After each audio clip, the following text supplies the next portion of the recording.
What's up, Degenerate Nation? Welcome to the Big Bets on Campus podcast. This is the college basketball tournament betting preview, part 2. We're going to be previewing Friday's games. I'm Stuckey. Joining me are my fellow BBOC co-hosts, Mike Calabrese and Tanner McGrath. If you haven't checked out the Thursday episode already, make sure you do so. I promise this one will be quicker. Got a little too excited rambling about the Thursday games. But excited to jump in to Friday. I got my, hopefully my worst bet of the tournament out of the way with San Diego State. That was a sad effort. I mean, ugly. It doesn't, the defensive game plan was bizarre.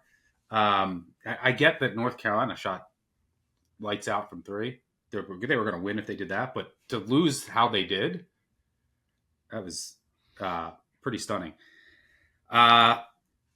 So, yeah, I can.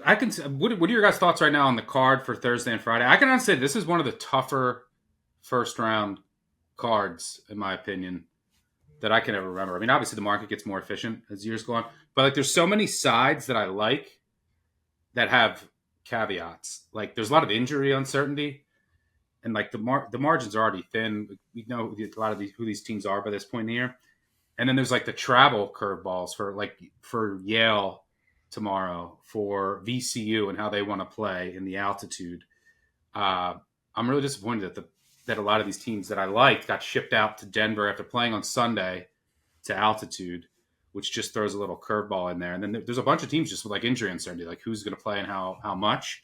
So this is a tough first round slate. I could see myself got to have action all day Thursday and Friday.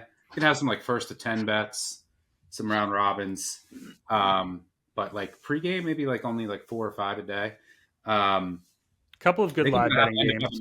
What's that? So a couple of good live betting games, just based on hot 3-point. I also think there's a couple games that we'll talk about some today that are going to be based on the whistle that gets blown, which is going to have a huge impact. But I'm looking at the projected potential second, third, and fourth rounds. I feel like I'm going to have many more bets after the first 2 days, but got to find ways to have action the first days. It's the best 2 betting days of the year. So let's get into it, try to find some winners. Obviously, tons of contests out there, brackets too. We'll try to touch on all of that. Well, I guess I should ask. What are your general thoughts on the first 2 days, Tanner? I'll start with you. I'm just firing away like I normally do. I like capping non-conference matchups more than I like capping in conference. I think the conference familiarity usually throws off my process. So I usually get more comfortable around this time of year. So, I mean, it is a tough first few days, but not too tough to not bet it and enjoy it. Oh, of course. Yeah. Calabrese, how about you? How are you feeling? I kind of enjoy doing the gut reaction show, hours after the brackets released, and then digging in and walking myself back off of certain bets or doubling down, having more conviction. It's fun, at least just from a handicapping exercise perspective, to get into it. One of the ones I'll get into in this show, I really like St. Mary's the entire season, and looking at Vanderbilt, my lean was with Mary's right away, but you start to talk about the travel, and then I was like, well, let me see if I can pull some comps for Vandy in the last 2 months in SEC play. And then you look how they did against Tennessee and winning at A&M. And it's two teams that can really play great defense and want to slow down the tempo a little bit. It's maybe this is more of a lean, or maybe I'm talking myself into a Vandy play. So I really enjoyed the way that this week plays out, because it really gives you the time to put in the love and dedication to the handicap. And then the other part of it is I like a lot of the dogs not to win outright, but to cover. So just kind of looking at my card, we all do this where you start to lock in some plays early in the week, and then you say to yourself, 75% dogs here. That can't be right. And so you start to get in your head a little bit. I can't wait for these games to finally start, because I've had enough with the second guessing at this point. But overall, it's the same kind of magical feeling night before Christmas vibes right before that Thursday first game tips. Yeah, I wouldn't worry about the splits too much. I mean, historically, the public bets or whatever, they haven't done well in the tournament. But last year, they went public bets went 46-20 or something. Ebbs and flows. There's going to be square sides that win, square sides that lose. All right, let's get started. Let's jump into the games. Baylor Mississippi State kicks things off 12:15 Eastern on CBS. Mississippi State's a 1.5 point favorite, total 144.5. This game is in Raleigh. I've gone back. You don't talk about going back and forth. Luckily, I don't think either one of these teams beats Duke. So, bracket perspective, like, it doesn't really matter that much. But for some contests where like I have points-based picks, I don't know who I'm going to pick in this game, and I kind of want to have action on it because it's the first game. Might throw something around them. I'll go back a million times. So Baylor, like, they've had injuries this year, and they're still without one of their starting bigs. And they had some other injuries, so like it cloudies their profile a little bit. But if you just look, they're a paper tiger. I mean, like, there's a reason they're dead last in Haslametrics paper tiger factor. They're 69th overall against top 50 teams. Their defense is 160th. They're also 358th away from home. Mississippi State's on the opposite end of that spectrum. We're decent away from home compared to their home metrics. They don't grade out as a paper tiger. But there's a lot of differing things at play here. I mean, you put Matthews on Edgeboost. Mississippi State's also playing faster down the stretch for what it's worth. But the way that I look at this game is both teams do a good job of generating points off steals, but both defenses excel in that department, not allowing it. Both teams excel in generated second chance opportunities, but I think Mississippi State's defense is going to be a little bit better in that regard. Mississippi State gives up a ton of threes by design, but this isn't an elite Baylor shooting team, but maybe they break out of their slump. They're 30% from three since February 1st. Meanwhile, Mississippi State chucks up too many threes for a team that can't shoot, but they also want to get to the rim. Baylor doesn't let you get to the rim. When you do, you can score, though, but they're number one in near proximity attempt rate allowed. I ultimately think this will be a half-court game. Baylor doesn't allow anything in transition. But there's so many different things at play. Like, Baylor's a bad catch-and-shoot defense, but Mississippi State hard catch-and-shoot offense. I think ultimately if this is like a half-court game, I would trust Baylor's shot-making a little bit more. But I think Mississippi State's going to have a little bit more success on the offensive glass, and they do have a matchup for Edgeboost. Maybe this just comes down to Hubbard. Does he just go crazy? But the trump card might be the Baylor zone, and that might ultimately be the difference. Where Miss State graded out well versus zone, or decently, like 70th percentile per synergy. But half their zone, they don't see a ton of zone in the SEC. Half their zone possessions came against Central Michigan and Prairie View. So, like, who cares? So, at the end, all that to say, I don't know. I'm kind of leaning the Baylor zone, preventing Mississippi State from running its offense and getting to the rim, and then trusting Baylor shot makers a little bit more. But I don't know if I trust Baylor all the way. Tanner, what do you say? I like Baylor. I'll try and talk you into Baylor here. I took Baylor plus 1.5. I think you can get +2 out there, which I think is good considering I think all the projections make Baylor a one possession favorite here. So I've always liked Chris Jan's aggressive overhelp ball screen defense. I think it's good at denying the dribble, denying the rim. The problem is that it really hasn't been all that good lately. Over their past 6 or 7 games or so, Missouri, Arkansas, LSU, Alabama, Oklahoma all approached or cracked the 1 point per possession mark in ball screen creation. The Bulldogs have allowed 32 paint points per game over the past 5, which is 6 points higher than their season average. It ranks below average nationally. And that over-aggressive dribble denial defense still allows a lot of those catch and shoot and off the dribble jumpers. And so that's where the Baylor shot making comes in, which I know that you would trust more, Stuck. I do as well. Baylor runs that kind of spread pick and roll offense. It's typically good in dribble creation, and I think they can shoot. I don't think the numbers bear that out because, as you mentioned, they've been shorthanded for parts of the year. They haven't had all their shooters in the court at the same time. But like the shot quality data on this team is very high in their spacing, shot making qualities, off the dribble, catch and shoot threes. I think the Baylor offense might be a tad undervalued, and I think they can work here. And actually, the big matchup I'm looking for is for Norchad Omier to work off the roll here and mismatch him against Keyshawn Murphy. I think that's a good offensive matchup and something that Baylor can exploit. On the other end of the court, It's all Hubbard in dribble and ball screen creation, but I do think Baylor can defend those actions. On the whole, this season, 0.71 points per possession allowed, 84th percentile. And they have, 4 or 5 bigger guards who I think could swallow up the smaller Hubbard and just kind of throw bodies at him. Yes, I'm worried about Baylor on the boards, but I don't think it's a dire issue. And if this game does come down to a half-court game, which I also expect it to, I think Baylor will just operate more efficiently in the half court across 40 minutes, granted that they do hit shots. So I took 2 points with Baylor. I like the Bears. Mike, I know you're passing. Do you have like a quick 1 or 2 sentences on this game? Yeah, I'm passing for some of the reasons that you listed out. The paper tiger factor from Haslametrics, they're bottom 4 in this field in terms of the Evan Mia opponent adjust metric in the same conversation with Utah State and Texas. Yuck. And then Mississippi State, to go 2-5 down the stretch, 2 of those wins coming against LSU. And Hubbard scored a lot, but he wasn't efficient. He was shooting 37% during that rough stretch to finish the season. I just don't really have faith in either of these teams, so I'm just going to pass. Plenty on the table on Friday to go with otherwise. All right, 12:40 Eastern in Cleveland on True TV. We have Robert Morris taking on Alabama. Alabama 23.5 point favorite.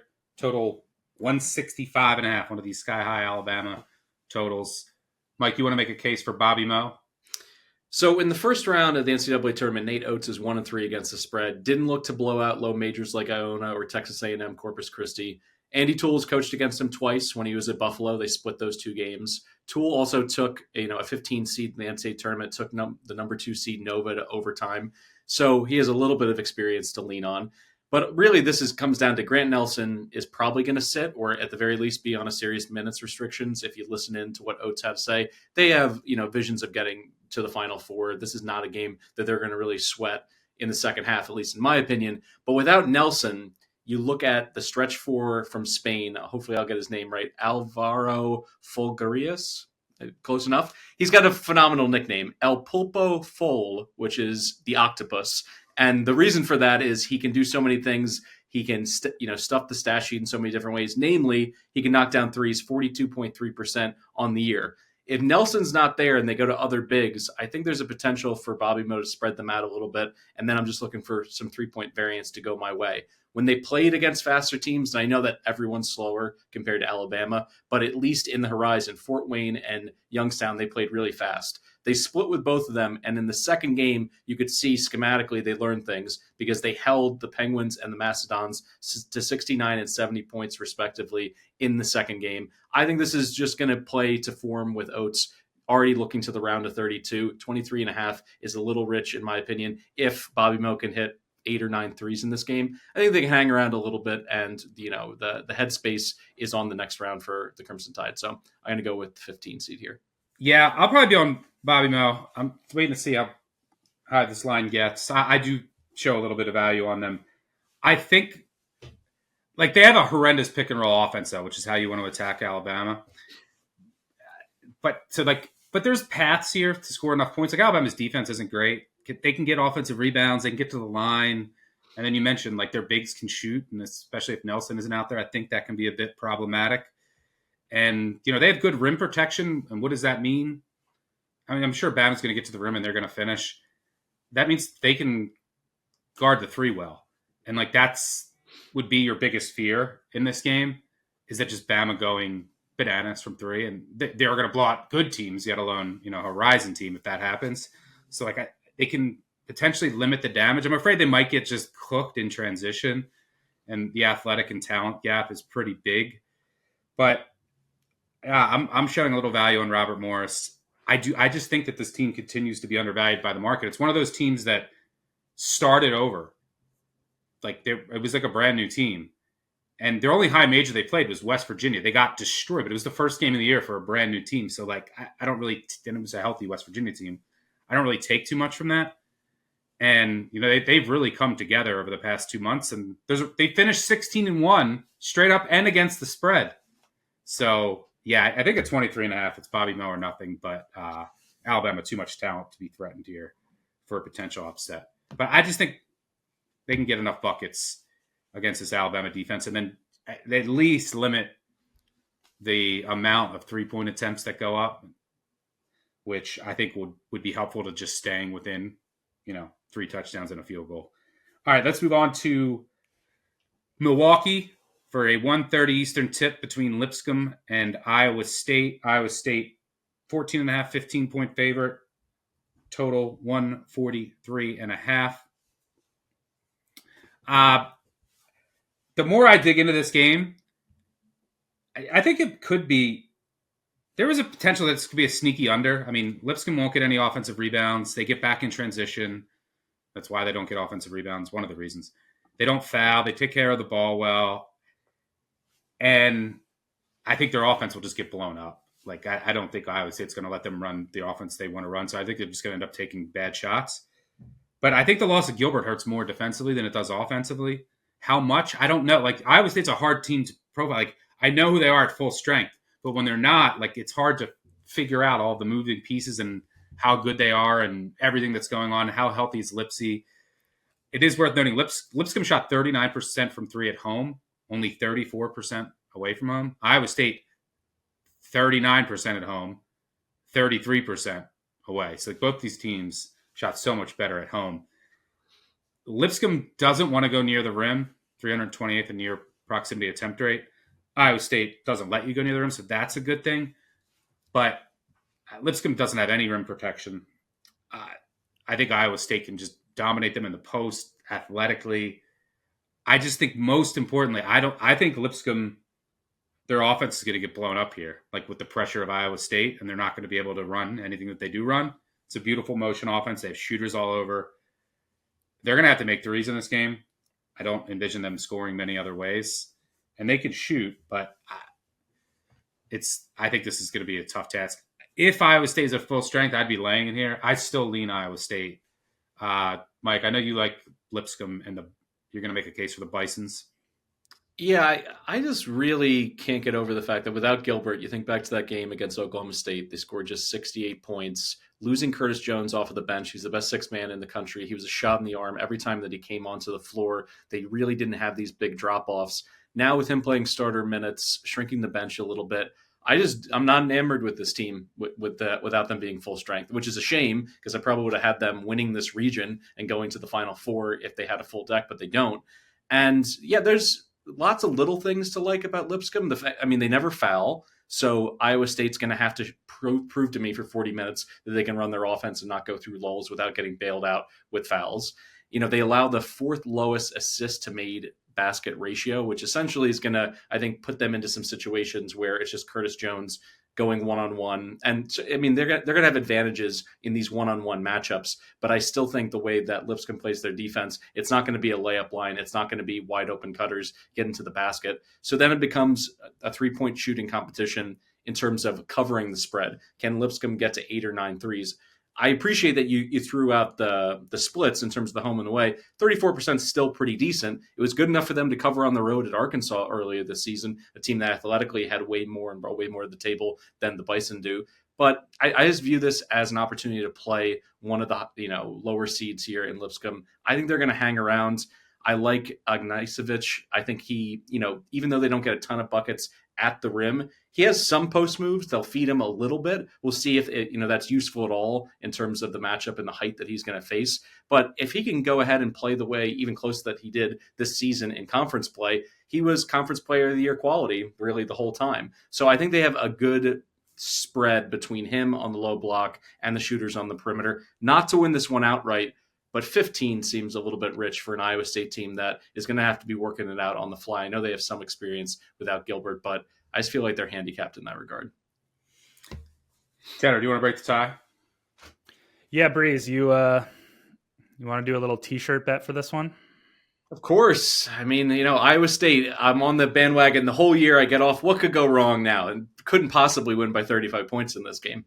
I'm on the Clones. Yeah, I laid 14. I like it up to 15. On the surface, you look at it, you say Lipscomb's, pretty 4-out motion-based offense, perfect for beating Iowa State's ball screen blitz defense. They're loaded with shooting and spacing. They can work around the blitz. They can find those weak side catch and shoot jumpers that Iowa State allows. The problem is that the theory doesn't really work in reality when it's a motion-based offense facing a low major motion-based offense facing a swarming over-athletic power 4 defense. Iowa State's on-ball pressure, switches, hedges, blitzes, probably won't even let Lipscomb get into their sets. Like Stuckey said, I envision the Bison spending most of their time messing around in the half court, trying to initiate their actions, and then likely generating a low quality end of clock attempt. And then they're a finesse team too, right? So they don't get offensive rebounds. They don't get to the line. So they're at a huge shot volume disadvantage. And the only thing that they can do is shoot way over expectation to stay in this game. Now, on the other end of the court, Lipscomb's rim protection took a major hit once Faulkner went down. It's terrible. And the reason why they don't allow a high assist rate is because they play a base drop coverage, but they play a base drop rim funnel coverage with no rim protection now. So literally, Lipsy and co could spend most of their time in their downhill ball screen cutting, some transition creation. And I do think it's going to be a layup line, honestly, on that end of the court. I think they'll just blow by and overwhelm the Bison off the dribble. And look, yes, they lost to Arkansas by 16. They covered there. They won the 3-point battle by 5. That's what you got to do. They also lost to Kentucky by 30 when they lost the 3-point battle by 7. So I think Iowa State covers here more times than they don't, even without Gilbert. T-shirt bet. Let's move on to Seattle, 2 p.m. Eastern on TBS, Colorado State, Memphis. This game will take place in Seattle, Washington. Colorado State's 1.5-point favorite here. Here's another bet I like, but I have injury questions. I think I like Memphis, but I also think Tyrese Hunter matters. Some people that I respect tell me it doesn't matter that much, but I think he does, especially on defense. But Colorado State, they are red hot. They're 8th on Torvik since February 14th. 10-0 over that span, shooting 47% from 3 and holding teams to 27.3% on high volume. So, why are they 8th on Torvik? That's part of it. By the way, Mountain West teams after San Diego State, 12-34-1 against the spread in the first round since 2009. 3-17 since 2019. They're on a 3-17 run against the number. Altitude team not playing in altitude here. Memphis just plays up in these spots. I mean, if you look, you can just keep filtering this. Memphis's rating is suppressed because they just don't show up. As they were 3-14 against the spread as favorites of 5 or more this year, which is crazy. They're kind of like the Steelers in the NFL. They show up for these big games. They can be faded as big favorites. But if you look, Memphis is 32nd versus the top 100. Colorado State is 54th. Let's keep going. Top 75. Memphis is 27th. Colorado State is 61st. How about top 50? Memphis is 29th. Colorado State is 142nd. Their defense ranks 285th in those games. Now, from an other matchup perspective, Memphis vulnerable on the offensive glass, 301st defensive rebounding, but Colorado State doesn't go after offensive rebounds. They're 279. Memphis, and because of that, why doesn't Colorado State go after offensive rebounds? Well, they get back. They don't allow you to go in transition. Memphis wants to run, but they're not as efficient running. They're better in the half court. So Colorado State's not going to exploit them on the glass where they have issues because of their aggression. And then they're going to force Memphis to operate in the half court more, which I think actually works in their favor. Memphis also has turnover issues, but the Rams don't really turn you over. They also foul too much, so Memphis can get to the line a ton. And I think Memphis can turn Colorado State over. I have a ton of respect for Nick Clifford. He could just go bananas here. So could PJ Haggerty. But, yeah, I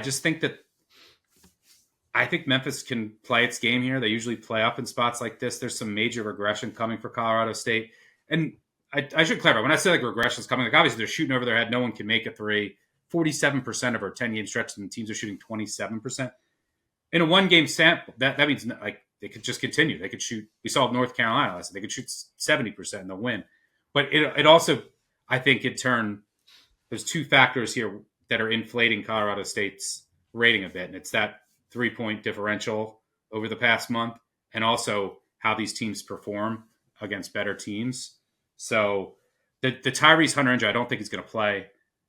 Probably be Okogie starting again, but Harris, maybe. Their other backup point guard who's out, maybe he plays. There's potential that he'll get in there. But I'm leaning Memphis here.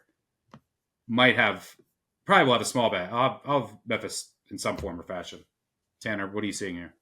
I agree. I think you hit the nail on the head. I took 2.5 in Memphis. I would play it to a pick 'em. I think they win this game outright for a lot of the same reasons that you said. This Colorado State run has been great and all. This streak is insane. 47% from three while opponents are shot 27%. And I think that's a stat made more concerning when you consider the Rams will play more shell-like defense that allows a lot of triples, right? They rank 250th nationally in three-point rate allowed during the stretch, and nobody's making anything. Totally inflates your market value. And I clown Penny Hardaway all the time. I'm not a big fan of his, but it's a fact of life that you fade him as a favorite and you back him as a dog. 71 and 79 against the spread as a favorite all time, 35 and 19 against the spread as an underdog. Like you said, his team filled with athleticism and talent, they generally play up and down to competition. Their lack of execution and their failure to make the right reads in a read and react system, that shows against the dregs of the American, especially the second time teams play. But then the superstar power of PJ Haggerty shows up against the elites, And so you're right. Those two things, I think, have totally inflated the market to where Colorado State just should not be favored in this game. I don't exactly love the schematic matchup here for Memphis. I don't know. I actually think Memphis kind of thrives in those up and down circus games. You can look at what they did against UAB twice. But I do think that the Tigers' athleticism could switch all of Medved's motion actions, all of his pretty cutting and off-ball screening stuff. And I just hope that Haggerty goes nuts. But I have to take Memphis here. You're taking a look at Mr. Haggerty. Yeah, let's talk about Haggerty going nuts. If he scores 30 or more, you can get it at plus 650 in the market. Win or lose, he's got to shoulder the offensive load here. With no Hunter, you look at that last game against UAB, he shot it 22 times, which was 7.5 more shots than his season average. If they win the tempo battle or even draw it closer to the tempo that they want to play at, I think he's going to go north of 20 shots. Tanner just mentioned, the defensive schematics that the Rams are going to put out there and say, go ahead, beat us from three. Well, he's shooting 38% from long range this year, and no one gets to the foul line in terms of guards more in this field of 68 than Haggerty. He's averaging 8 foul shots per game, which is top 10 in the entire country. So if he knocks down 3 triples and he gets to the line on his average, then all of a sudden you're just looking at him getting 8 or 9 shots the rest of the way in hopefully, a higher tempo, higher possession, higher shot volume kind of game. I just can't pass up on this. I saw it in the market at plus 510, but then when it popped at plus 650, I think it's got to be a play for what should be a really entertaining game. And I'm hoping that if he goes off, then maybe down the road they could get Hunter back. I don't know if that's a possibility or not, but just in terms of pure guard play, and it's what makes March run. It's all these amazing guard performances. I want to see this kid play as long as possible. Yep.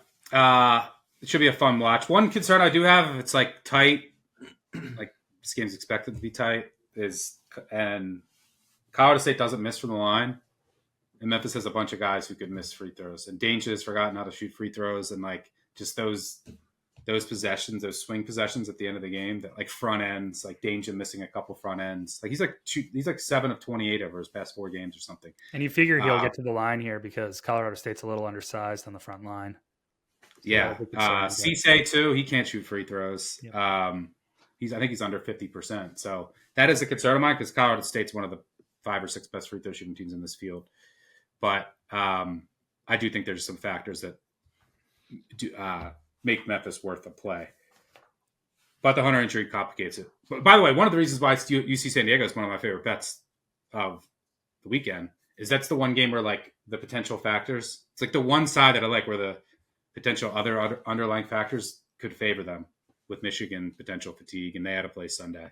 All right, let's move on to Cleveland, 3:15 Eastern on True TV. St. Mary's taking on Vanderbilt. St. Mary's 4.5-point favorite here, total 135.5. You alluded to this game earlier, Mike. I think this is a nightmare matchup for Vandy. Like everything I looked at, it was like oof, oof, oof. So Vandy wants to run. Mary's won't let you. Vandy doesn't turn it over. One of their strengths. Mary's doesn't care. They don't try to turn you over. St. Mary's can dominate on the glass on both ends, specifically offensive glass. Mary's also doesn't turn it over. That's one of Vandy's biggest strengths defensively. And then you look, like, for example, Vandy is 7th in potential points off of quick steals. First, they're actually first in the nation in second chance conversion rate. Mary's, their defense in those two categories, 11th and 1st. Vandy wants to get to the rim. Mary's 10th and 11th in near proximity attempt rate, near proximity percentage allowed. Like, so I just think they're going to get killed at the rim. Vandy's going to get killed at the rim. They have no rim protection. They're going to get killed on the offensive glass. That's where Mary's really thrives. Mary's going to control tempo. The one wild card here, like Vanderbilt could go nuts from three, but Mary's does a good job of contesting, not allowing 3-point attempts. And Vandy's not an elite 3-point shooting team. They're going to have to make some like deep threes here. The one wild card is the press. It's like Vandy does press, and they press to like an 85th percentile. They might up that here. Like Mary's press offense is not good, and they rank in the 14th percentile in efficiency. But Vandy's press isn't any good. They're in the 14th percentile. So like, but is that because they played in the SEC, and like, can their press effectively? Because I always say that you should press Mary's because their offense is so methodical, and you can just throw them off of what they want to do. And obviously, Vandy will have an athletic edge here. So, but ultimately, I think this is a bad matchup for Vanderbilt. Tanner, what say you? I got nothing on this game. I would lean Mary's. They'll slow Vandy down and then probably keep them out of their ball screen actions, and but no interest. Yeah, Vandy wants they're going to pick and roll heavy offense. They want to get to the rim. Yeah, but like, Mary's isn't going to hard to do. Yeah, against Mary's. And those Byington offenses too are really spread pick and roll happy, and that's like the worst way to try and beat Randy Bennett. So lean Mary's, but no interest. Mike, what do you see there? Yeah, my only concern, like I mentioned, that split with Tennessee, they were successful in speeding the game up.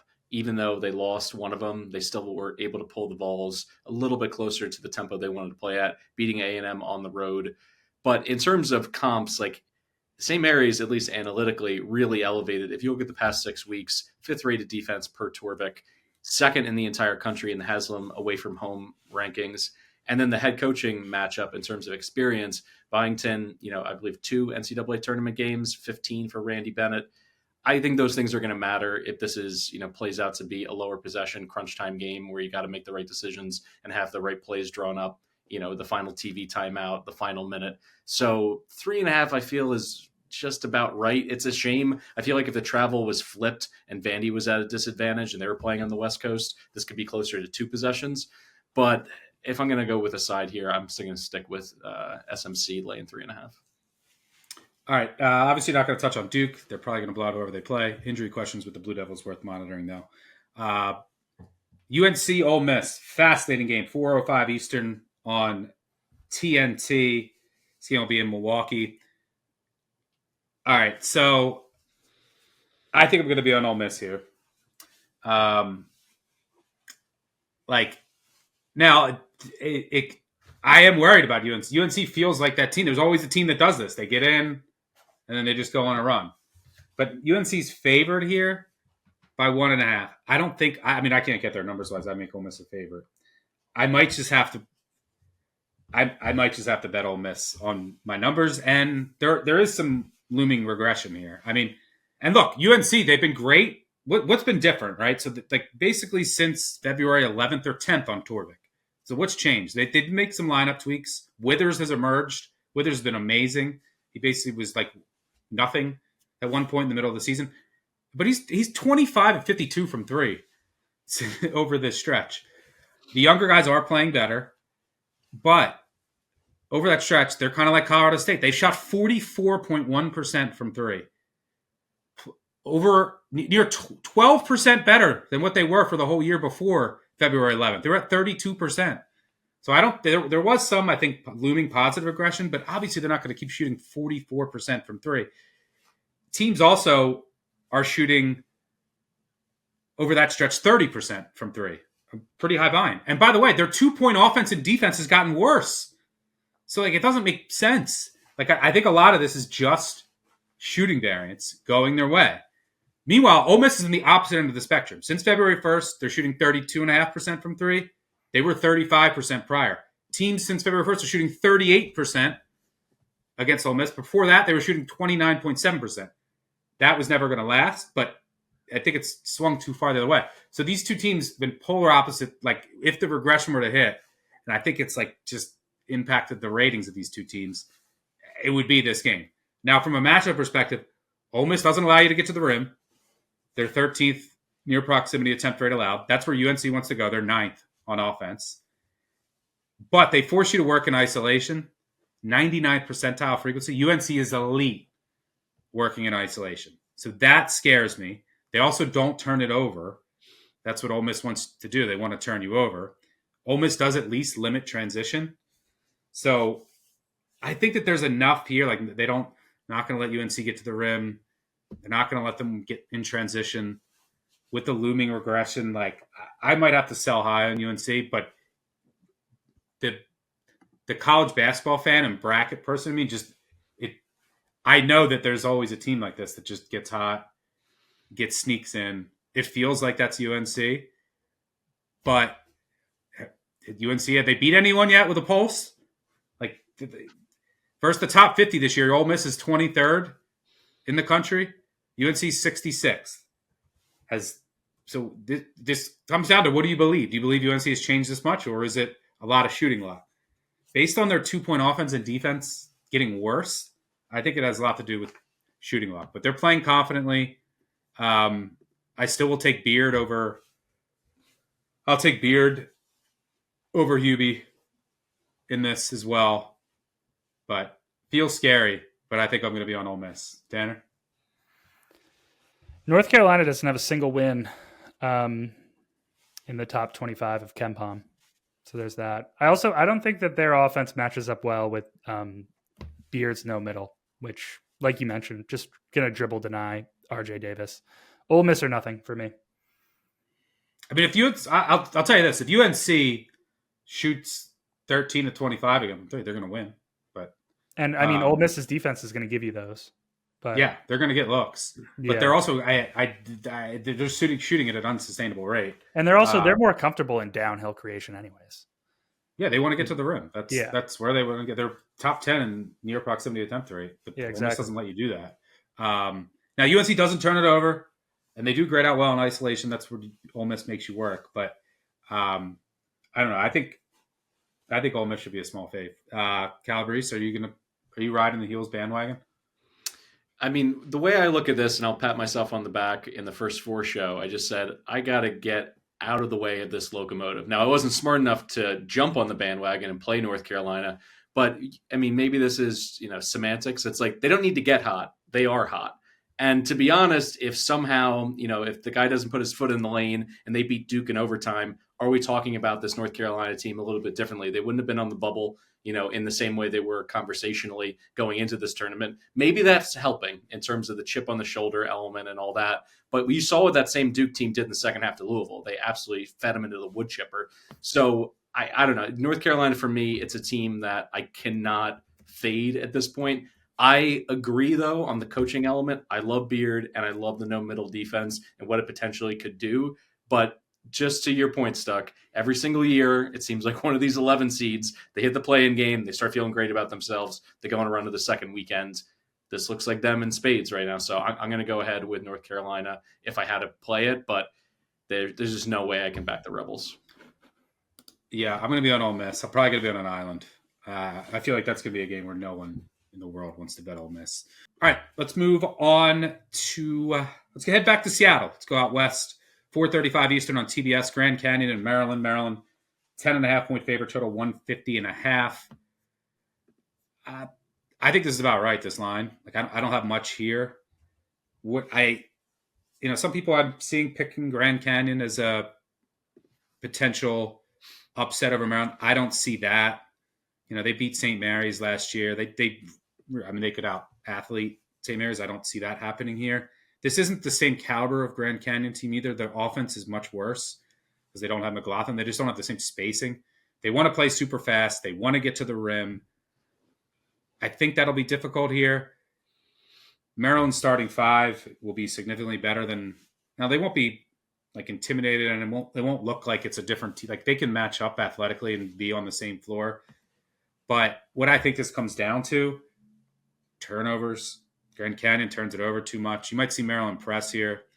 And then shooting. Like Maryland's just a much better shooting team. And I think over the course of the game, that adds up. But I'm close to market here. I will have Maryland advancing. We'll look for Maryland live if Grand Canyon gets off to a hot start. The one thing that could turn this game, in my opinion, is the whistle. Same with Drake, too. Like Missouri, very athletic, gets to the line a ton. And like Drake doesn't have any depth. They have 2 guys who lead the country 1-2 in minutes. It's like if Drake gets in foul trouble, the fall off is drastic. Same thing for Maryland. Now, Maryland does a good job of not fouling. And you might see some more zone out of Willard in this game to keep them out of foul trouble. And Grand Canyon can't really shoot. But Grand Canyon gets to the line a ton. They just recklessly attack the rim. They're top 10 in free throw attempt rate. So if this gets called tight and Maryland gets in, like Reese gets in foul trouble, Queen picks up a couple, like then Grand Canyon could win this game, could hang around, Maryland could get tight. But I think they're going to need the whistle to win this game. Calabrese, what are you saying? Oh, give me Grand Canyon. I think this one is off by about 4 points. I would have paused if it was Maryland -7, but 10.5. Let's look at some of the key metrics from Haslam. Away from home for Maryland, 329th. Paper Tiger factor, 340th. Kevin Willard's their coach. What has he done in 18 years as a Division I coach? He's got 2 wins over 9 seeds. That's it. He lost. He came. I still can't get over the fact that year with Seton Hall, they win the Big East championship. They get shipped out west, just like this situation. They lose to the 11-seeded Zags. They get drilled by Wofford in 2019. He ends up coming to this job. I don't trust him in March whatsoever. And when you talked about Grand Canyon, they at least statistically, they're not the same team that they were last year. A big part of that, Tyon Grant Foster missed 8 games. Now that he's back, he's an absolute demon on defense. He's Mr. Stock. He could have 6 or 7 stocks in this game, a highlight reel dunk to push energy into their bench and, just the overall fight that they're going to play with in a game like this. You look at them against a more athletic team, at least on paper, in Georgia. On a neutral floor, they lost by 5, but they covered that number. Brennan and Coles, they're certainly not going to contain Derek Queen in this game or dominate him by any stretch. But I still think he can go for 20 and 10, and that doesn't necessarily mean that Maryland wins going away. So I'll take the points here for a Grand Canyon team that is not 3-point dependent. A lot of these dogs, just like my Lipscomb play earlier, I need them to hit 10 or 12 threes. I don't need that with Grand Canyon. That's an added bonus in terms of what they do usually to win games. So I'm going to go ahead and take them plus the 10.5. I guess the bull case, Grand Canyon just can't shoot this year. Part of that is because of no McLaughlin. But they have a bunch of guys who just haven't shot how they usually shoot this year. Like Coles. I mean, Foster is never a great shooter, but he's at like 21%. Williams was at like 50% at UT Arlington last year. He's at 26.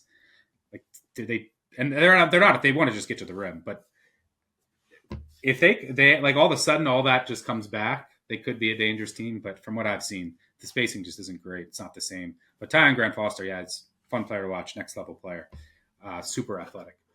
All right, time for breaking the action. Let's talk about Edgeboost, which I love.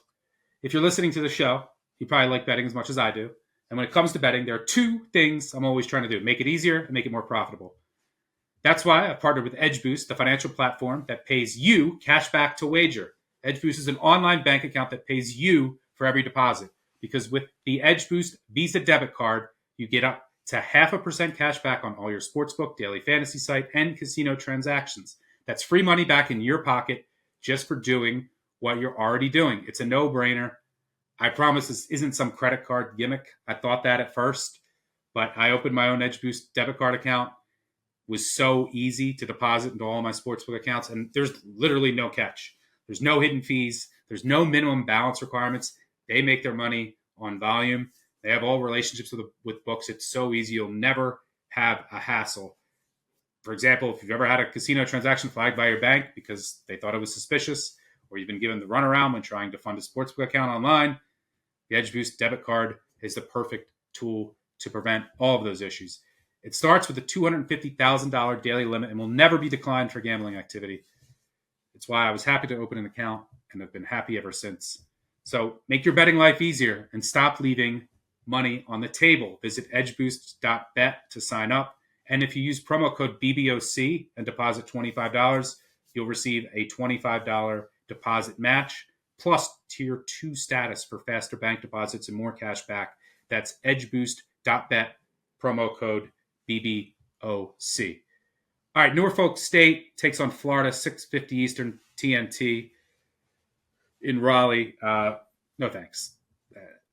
This is like the Florida's laying 28.5. I can't lay 20.5, but if they want to win by 40, they could. It could come down to late game shenanigans. Florida's just gonna. Norfolk wants to run a zone for whatever reason. Florida doesn't see a lot of zone, but their zone offense numbers are horrendous.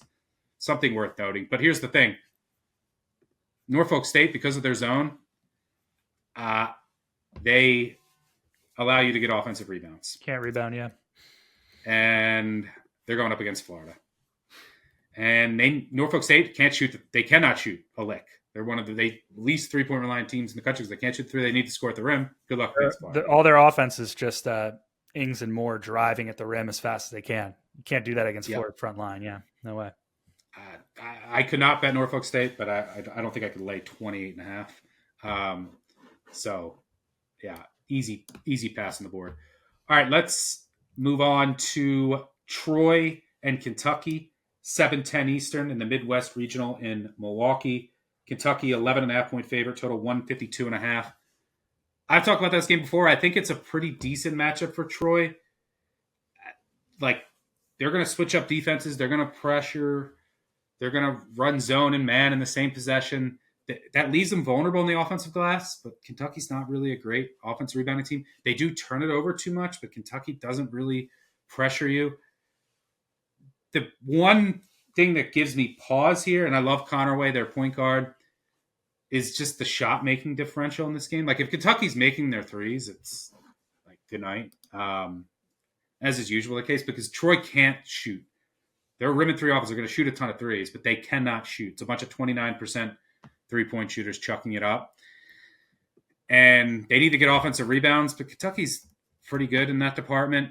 The key factor here, if I knew Lamont Butler wasn't 100% or wasn't playing, I think Troy could win this game. He's that important on the offensive and defensive end for Kentucky, and I think Troy could turn them over. That would be – so I'm trying to get more intel on his status. I expect him to play, but, like, how healthy is he? How many minutes? That's what I've read, is that he was planning on playing. Yeah, he's going to play. You just don't know if he's 100%.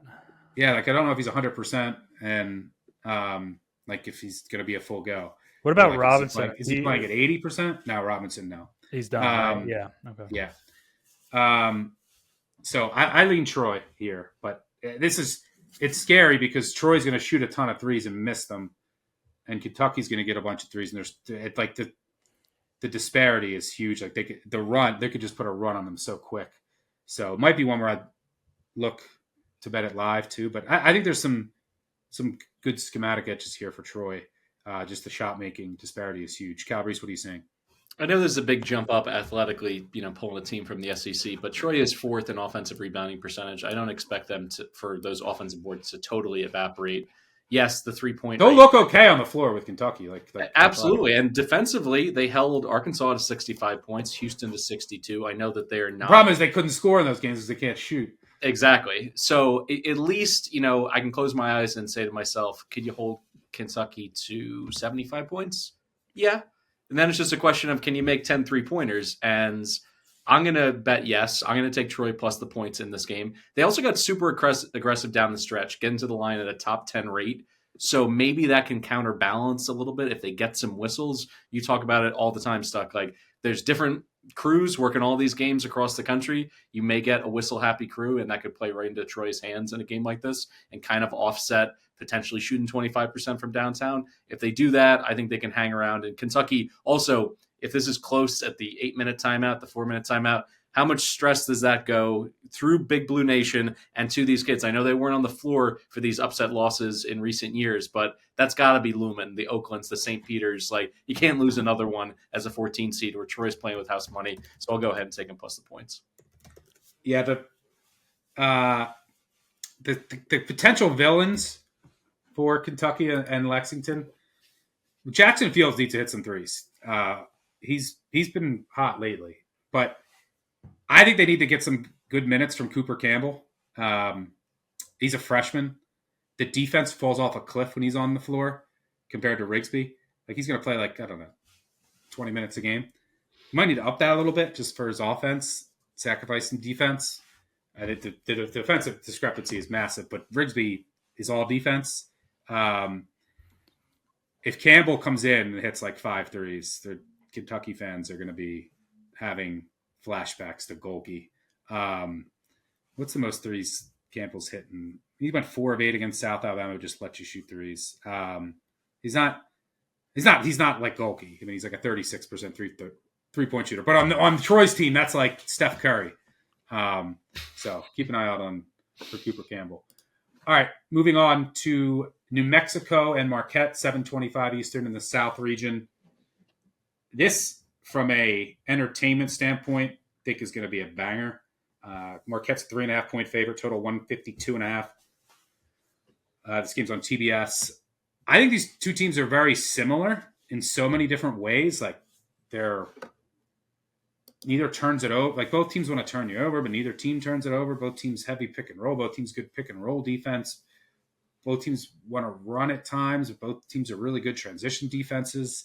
Like how is this decided? Like I don't trust the Mountain West, so I don't trust New Mexico, but I don't trust this Marquette team, who I think has been overvalued for months. They just haven't been right. How does this get decided? Like I think it's like who's better, Dent? Who has a better day, Dent or Jones? And it'll be fun to watch.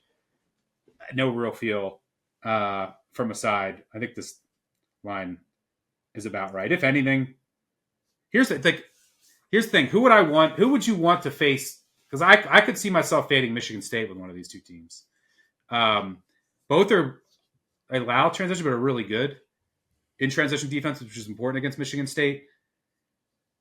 I think Marquette has the higher, like Michigan State's going to get 3-point regression soon. Like someone is going to just go bananas from 3 against them. New Mexico doesn't really shoot threes. But New Mexico can compete better, I think, on the glass. Like I would worry about Marquette. I could see Marquette getting hotter from 3. Like they have some guys who can get hot. But Marquette worries me on the glass. So I don't know. Tanner, who would you rather want to fade Sparty with? Marquette or just the top of your head? Marquette or New Mexico? New Mexico, just because Marquette is kind of broken. Like this is not look schematically. It's Marquette because you can create those catch and shoots against Michigan State, and you can shoot over the top. And Marquette's Shaka Smart's offense, like that pick and roll offense, very innovative, great way to beat that. They're just not the same team, you know. It's just like none of the pieces fit together this year. It's all Cam Jones. Like New Mexico, they're tougher. They have more ways to beat you, and their defense is really legit. So I would pick New Mexico. But it's the Mountain West. Yeah, I know. But how bad is the Big East, or how good is the Big East? Yeah, I don't know. I think it's severely overrated. But Mike, what are you seeing here? I'm going to go Lobos money line. I've been waiting to fade Marquette really for the past 2 months. Once I came to the conclusion that Tanner just laid out, which is I think they're broken offensively. And we've seen Cam Jones be great. He scored 27 against Creighton, and they still lost going away. So even if he has a big game, if Donovan Dent can kind of just stay within striking distance, either facilitating, scoring, I think Nelly Jr. Joseph can be a huge difference maker on the offensive glass. They can also win the shot volume battle in the turnover margin as well. And you look at Torvik since February 1st, these teams are basically mirror images. Marquette 45th, New Mexico 48th. And the last piece, and like some of these trends are meaningful. I know you can cherry pick, but there's been 6 first-round exits for Shaka Smart. I love him as an underdog. I don't love him in the first round of the NCAA tournament. I'll go Lobos money line. I think that Marquette really misses Oso because I think he's the guy that made because he could rotate the entire offense, right? Like you could pick and roll, work through him off the short roll, and then go paint to perimeter around and around. Ben Gold is not that type of guy. Yeah. All right, moving on. 7:35 Eastern on True TV. We have Akron taking on Arizona in Seattle. This line's sitting around 14 and a half. If you want to find, I considered Akron. My fear is that they want to run. Like Akron wants to get up and down the court. They are 16th in adjusted tempo. Like you're going to play an up and down game with Arizona is more talent, and you also can't defend at the rim. And you're going to let Arizona get in transition. That spells death sentence. Now, I do think Akron can score here. My one fear is like Akron can really shoot, which makes them a live dog. Like if they just get red hot from three, they shoot the three at a top 50 rate. They make it at a top 50 rate. And Arizona lets you shoot the three. But over the past few games, Lloyd has like played the perimeter a little more aggressively. And I think he's going to do that here. I think they're going to hedge more. And I like, they don't have to, it's not like you're playing in the Big 12. You don't have as much to worry about. So I don't know if Akron's going to be able to get off as many threes. But if you want a fun wager, so this game's at night on Friday night, parlay Akron money line and the over. Like if Akron's going to win this game, they do get red hot. They just win in the shootout. Caleb Love bad shots down the stretch, but I don't think Akron's stopping Arizona. If Akron could score enough, like they could win this game, like 90 to 88 in a thriller. So that's the path. But I just fear Akron getting into a run and gun game with a team that's way more talented, and they also can't defend at the rim, and they're probably going to get outboarded. Like that scares me. Calabrese, what do you see here? Yeah, let's go over 166.5. Akron is going to get shredded in transition. They foul a ton. Opponents shoot 21 foul shots a game. That's 270th. And Arizona never misses from the line. Never missed from the line. And also, Arizona played three really fast up-tempo teams in the Big 12. UCF, Oklahoma State, Utah. They averaged 88 points per game there. This is not a repeat of the Princeton debacle where the Tigers slowed everything down. It's the opposite. In Lloyd's two other first-round matchups, as a big favorite, Arizona scored 87 and 85. I think they go for 90-plus for the 11th time this season. And Akron is, by virtue of their tempo and their shooters, I think they'll do enough to contribute to this one. I think it's going to be closer to 180 than where it's sitting right now in the market in the mid-160s. All right, let's move on to the defending champs, UConn, taking on Oklahoma in Raleigh, the West region. 5.5 point favorites here, total 147.5. If UConn wins this game, by the way, they will set the record for most consecutive wins in the NCAA tournament since the Duke dynasty in the 90s. I mean, UConn has been absolutely incredible in this tournament. They're the first team ever to win and cover 10, 11, and 12 in a row. Hurley's 15-3 against the spread. Also, if they cover this game, they'll have 13 straight covers, which would be the most ever. They're actually tied with West Virginia right now. West Virginia between 1998 and 2008 covered 12 in a row also. I think this line's too high, to be honest. Like, I make it lower. I'm afraid a bit. Like, UConn's going to dominate the glass. Dominate the glass. They also are going to dominate. Like, Reed could have a huge day inside. Like, Oklahoma's going to offer no resistance at the rim. But, like, Oklahoma, by the way, they've been very, very good on neutral courts all year. They've been the best neutral court team in the country. Is UConn's defense really deserve to be laying this much? Like, they don't turn you over. They foul. Can't stop the dribble. Which Can't is stop the key dribble. Against fears. Key against fears. Yeah. Oklahoma has shooters. They get to the line a ton. They live at the line. They don't miss there. Neither of these teams do. I know that Godwin might not play. I don't really care. Like, he's not that important. Wagi has actually been good recently as a big, like, just to offer some rim protection in there. I know that they're still going to get killed on the glass, but I just don't trust the UConn defense. UConn will be able to score here, but I think Oklahoma can match them. This feels – I'm probably going to take Oklahoma. I also don't mind the over 147.5. Like, I just think there's many passed offense for both teams. You took Tanner. You took UConn, but you hate it. Yeah, actually, I took UConn money line a little bit lower. I laid some juice, and I hate it. It's my least favorite bet that I'll make this entire tournament. But the reason why I took it is because I hate this Oklahoma team. I've hated them all year. They turn the ball over like crazy because Fierce is a frosh guard and makes dumb decisions, and they're the worst two-way rebounding team in the SEC. They get murdered in the shot volume battle, and I think that Oklahoma. But UConn doesn't turn you over at all, which is helpful to Oklahoma too. Yeah, but still, and like I think that Oklahoma's backcourt is going to get lost in Hurley's pattern motion offense, which, by the way, I thought was actually cooking in the Big East tournament. I thought that when they run the offense through Caravan, everything starts clicking and they just start working inside out, stagger screen to ball screen. And I think that that's going to put Oklahoma's guards into a twister. So I think UConn wins this game, but the line is too high now. Yeah. Calabrese, what are you saying here? I mean, you got SEC, Big 10, Big 12, and a huge drop off to talking Big East and ACC. I don't know what to make of that. Obviously the conferences themselves aren't playing, but it's got to count for something. My knee jerk is to go with UConn, and I do agree that they're going to kill them on the glass.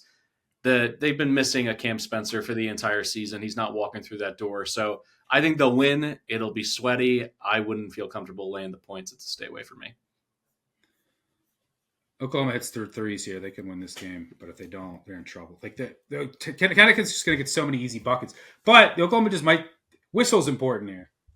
Like if they're calling it tight, because the Oklahoma could just live at the line. This Connecticut defense, it's really troubling when you foul a ton, which Connecticut does, and you don't get turnovers. Like that, both of those things shouldn't be true. They're 291st in turnover percentage and 333rd in free throw attempt rate allowed. So could be a lot of avenues to offense for both teams. All right, let's move on to – I think I'm going to have UConn advancing, though. But I do not think that they can beat Florida. Might be a trendy bet for some. Actually, I don't know. Florida's like as juiced as they'll ever be in terms of perception and people loving them. I'm curious to see what would happen if Connecticut played Florida.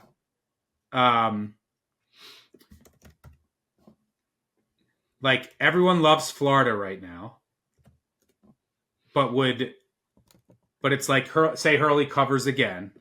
They've won 13 in a row. They've covered 13 in a row. What do you think? Like, what do you think most people would bet in that scenario? What do you think, Tanner? Florida? Yeah, I think people are ready for Florida. Yeah, everyone's flocking to them after the SEC tournament. Yeah. They look dominant. Yeah. Okay. I don't know. I think you might still get some people that are like, nope, Hurley and this UConn team are back. Like, say they blow out Oklahoma. Well, blowout, yes, because then I think it shifts the narrative. If they win by 7 and they grind a game out on the offensive glass, I don't think they're going to win over a lot of people kind of on the fence. They're going to have to play really well and have a breakout performance, probably from Solo Ball. If he goes for 25 points and knocks down 6 triples or something like that, then I think you start to get the casual betting public back on their side a little bit. Yeah, I don't see any chance that UConn can beat Florida. I shouldn't say any chance, but I just that their defense is going to get wrecked, right? Yep. All right, let's move on to Liberty, Oregon. I don't know. I think Oregon might be too much size, too much athleticism. Like it's kind of like Lipscomb and Liberty. Now Oregon won't pressure you as much, but they'll change up their D. It's hard for me to see Liberty get many stops. Also, they're headed out. The travel isn't ideal for Liberty. Now they get some extra time, but this game's in Seattle. That doesn't help their cause. Oregon's a 7-point favorite here, total 139.5. I think the line's about right. Afraid for Liberty though. Now they can always have an alley or shooting day, and they can shoot, but I don't know they're going to get stops. And the athleticism and size differential is big here. But you're looking at the Flames, Mike. I am. I like what they have defensively, in terms of if you go by at least Evan Mia's defensive impact, Owen Aquino and Zach Clevelander, Cleveland. I think they're both top 5 in terms of Conference USA defensive impact. And yes, they're undersized, but I think this is really where this game swings. If Biddle continues to play out of his mind, being such a versatile big, being able to take people out to the 3-point line, I think that I agree with you that it would be a long night for the Flames. But I just like what they've done throughout the course of the season. They beat K-State, they beat McNeese, both top 70 teams in Ken Pom. They got elite shooting both inside and outside. They don't turn the ball over.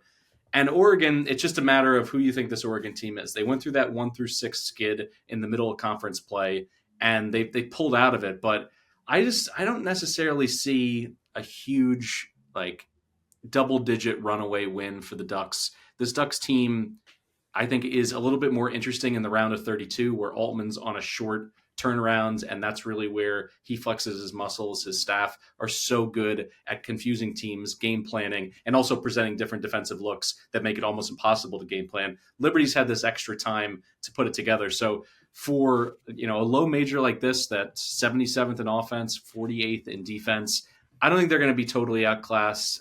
It's close to a lean, maybe an official play for me on the Flames, but I'll take the points.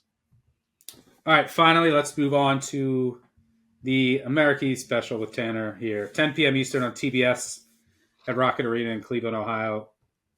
Michigan State 17.5-point favorite, total 152.5.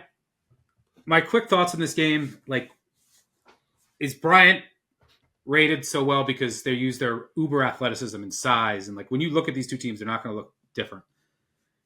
And they rated well because they just use that to overwhelm teams in the NEC. Or will that help them equal the playing field? Now, I kind of lead to the former because anytime Bryant has stepped up in class the past 2 years, they've gotten curb stomped, destroyed, which scares me to death.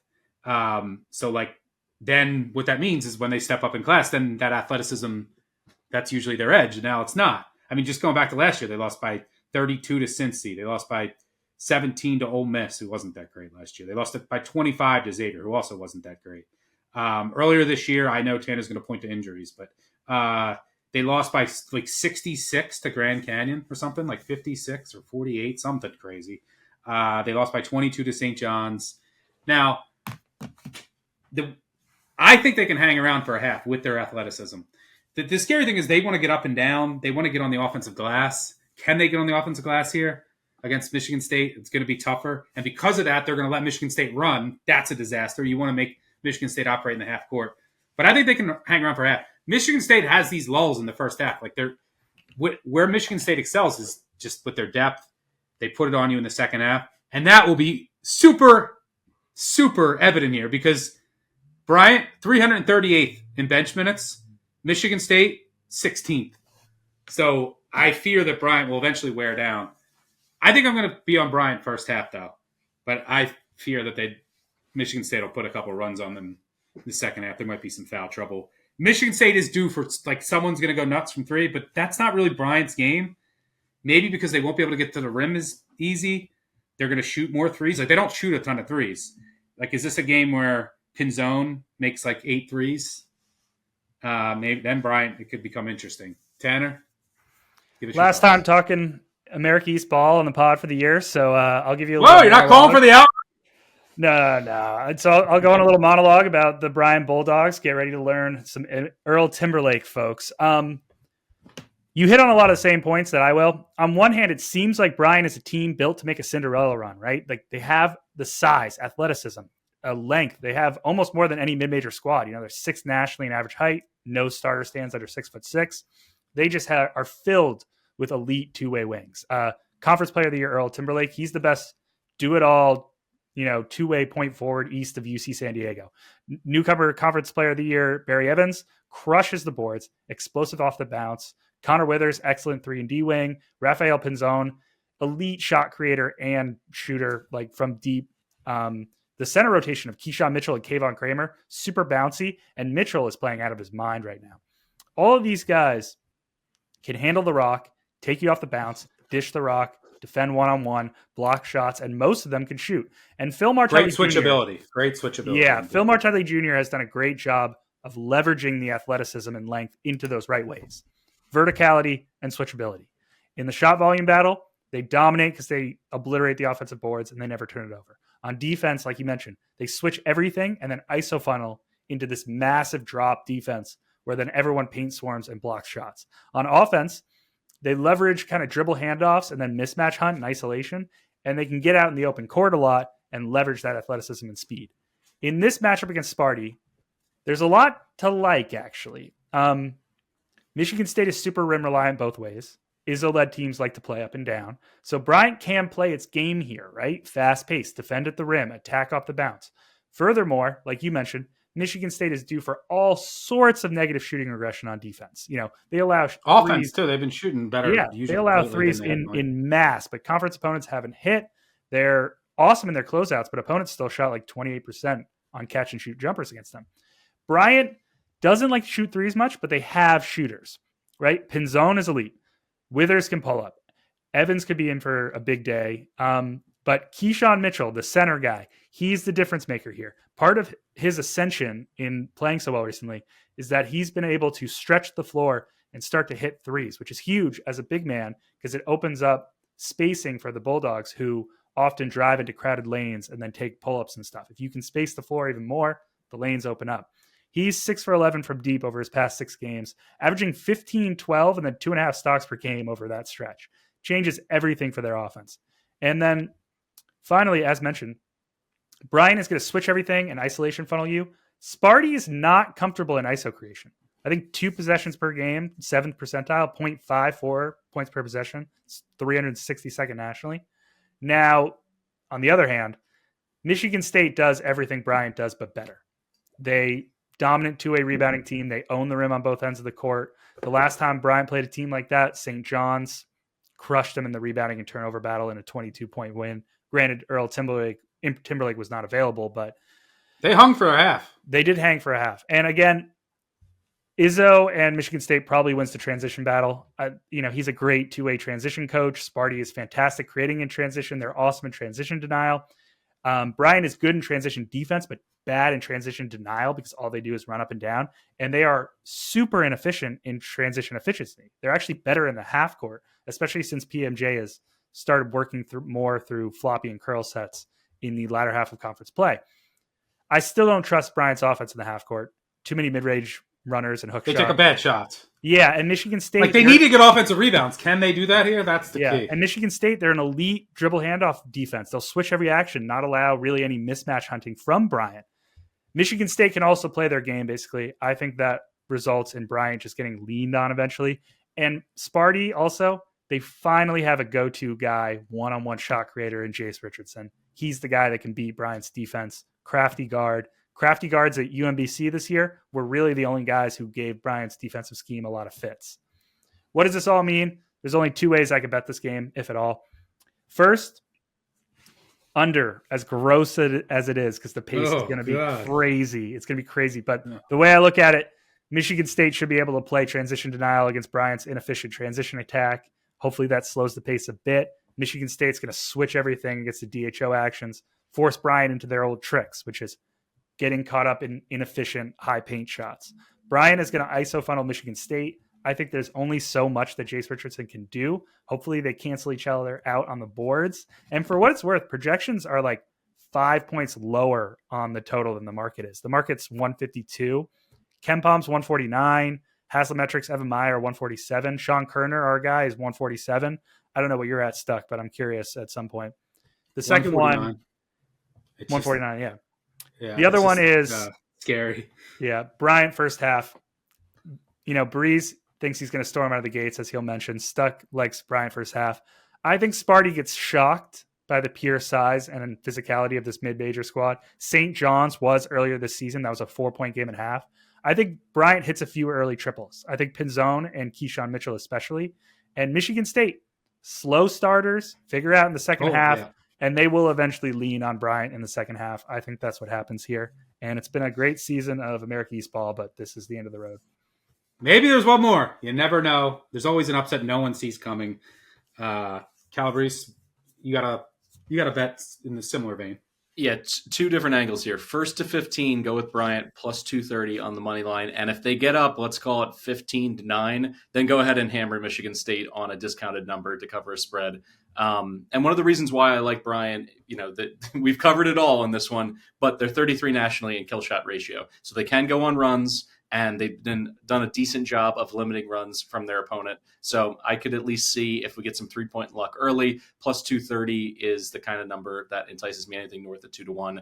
And then, like I said, then flip it on over and hit Sparty at a discounted number. Hey, Cowboys, what's your final four? My final four is Duke, Tennessee, St. John's, Auburn, and Auburn over Tennessee in the Natty. Rick Barnes. All right. By the way, my brackets, the contest at the minute, either if it depends on if it's high stakes or how many people there are in the stakes. But I'm knocking out Michigan State. Before, I'm not having them go to the Elite Eight. I'm knocking out St. John's. I'm not having them go to the Elite Eight. My stances are Texas Tech to the Final Four, Iowa State knocking off Michigan State, but I don't know. With the Iowa State questions, I'm still going to have Auburn going to the Final Four. There's Auburn, Texas Tech. Going to have Duke going to the Final Four. And then I think in your bracket, those are the stances you take. Florida. All these people choosing Florida, Michigan State, St. John's, betting against that happening. I'm doing that in all of my contests. And then I think the Midwest, you have some fun. I'm in my super huge pool. I'm going with Illinois. If you just need to differentiate yourself, but they could lose in the first round, either Texas or Xavier, which aren't the best matchups. I think they're going to get by, but it's going to be iffy. So if you want to go chalkier, then maybe you go Houston if you're in a smaller pool. But I think you can get a little weird in the Midwest. But I'm going Texas Tech, Duke, Auburn, higher stakes pool with a lot of people. I'm going Illinois, taking a shot. You could even do Kentucky. Give me Xavier. And then you're taking, Xavier. Tanner's rolling with Xavier. They're going to lose tonight now. Hopefully weird happens because I have futures on Clemson and Illinois down there. So I don't mind them that they're there.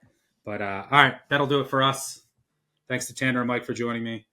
Thanks to our producer on the back end. Most importantly, thanks to all of you for tuning in. Check out the Thursday episode if you haven't already. Enjoy the madness, best time of the year. Good luck in all of your contests, brackets, all of your bets. We'll have a lot more content coming next week for when we'll have live shows coming up. We'll have obviously Sweet 16 podcast. We'll record next Tuesday. But thanks for tuning in. Make sure you subscribe, tell a friend, tell an enemy you know the deal. Leave a 5-star review, really helps us out. Enjoy the madness. We'll catch you all over the weekend. Cheers.